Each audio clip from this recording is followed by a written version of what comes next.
अस्सलाम वालेकुम जी, मेरा नाम मेरनसा मानिक है और मैं बुशरा फिजियो खावफी मानिका की बड़ी बेटी। मैंने कभी कोई वीडियो नहीं बनाई, मेरी पहली वीडियो आज तक। ना कभी कोई इंटरव्यू, ना कोई किसी जर्नलिस्ट से बात की, ना कभी कोई बयान किया। लेकिन ये वीडियो बनाने का सिर्फ मेरा ये मकसद था कि मामा के बारे में इतनी गंदी गंदी बातें सुनने को मिलती हैं, उन पर इतने गलत गलत गंदे गंदे इल्ज़ाम लगाए जा रहे हैं जो कि मेरे लिए बर्दाश्त करना बहुत मुश्किल है।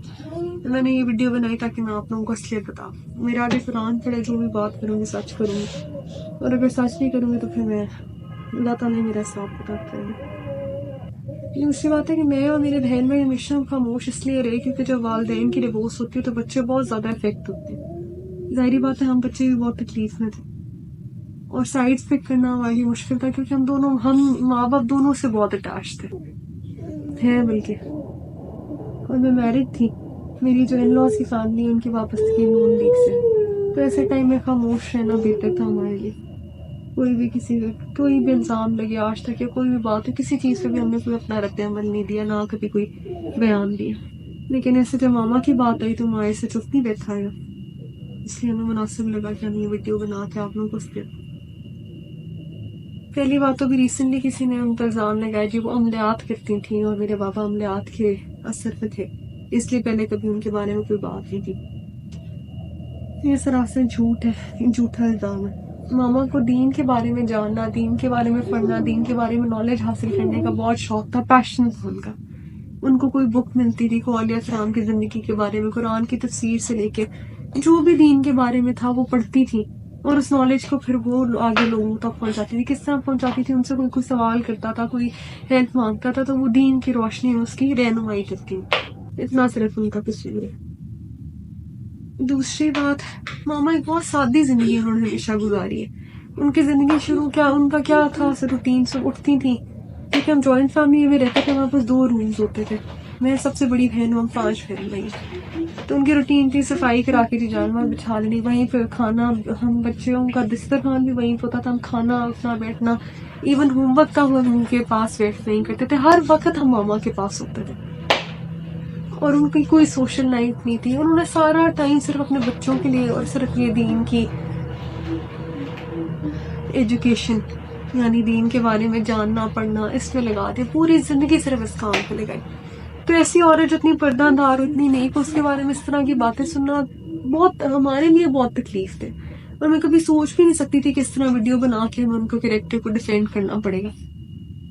लेकिन फिर दूसरा उनकी बात की गई थी कि इद्दत में उन्होंने कहा कि मेरे बहन भाई क्योंकि छोटे थे, मामा घर में ही इद्दत, जो शरई इद्दत होती है वो टाइम पूरा करके गई थी। मामा का रूम अलग होगा था बाबा से, क्योंकि बहन भाई छोटे थे, शायद उनको अंदाजा नहीं था, मुझे मैं अंडरस्टैंड करती थी इस चीज़ को।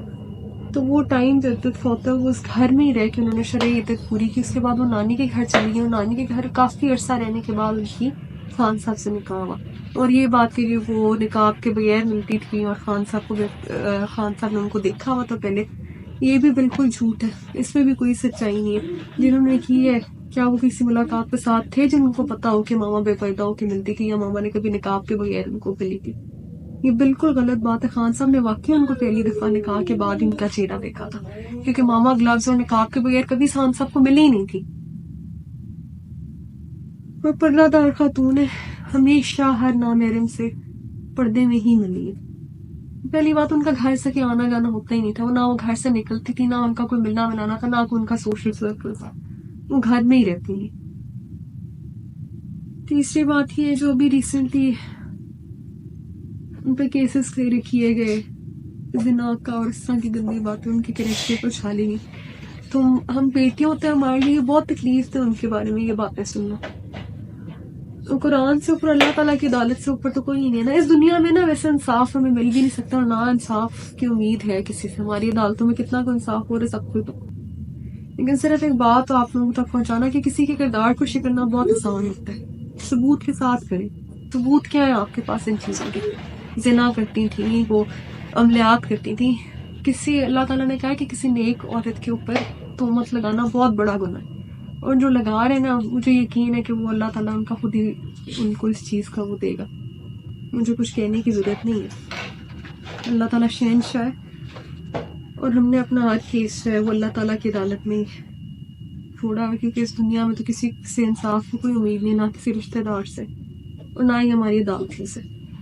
लेकिन सिर्फ बताने का मकसद ये था कि कुरान पे हाथ रख के इस चीज़ की गवाही देते हैं कि हमारी माँ वाकई बहुत नेक औरत है, और उन पे लगाए हुए तमाम इल्ज़ाम, सारी गंदी बातें बिल्कुल बेबुनियाद और झूठी है। और क्योंकि हम बच्चे हैं, हमारे से ज़्यादा उनको कोई नहीं जानता। फिर लतीफ़ ड्राइवर होगा या कोई भी नौकर होगा, उसकी गवाही से ज़्यादा आगे हमारी बात है, क्योंकि हमने उनके साथ ज़्यादा टाइम गुजारा।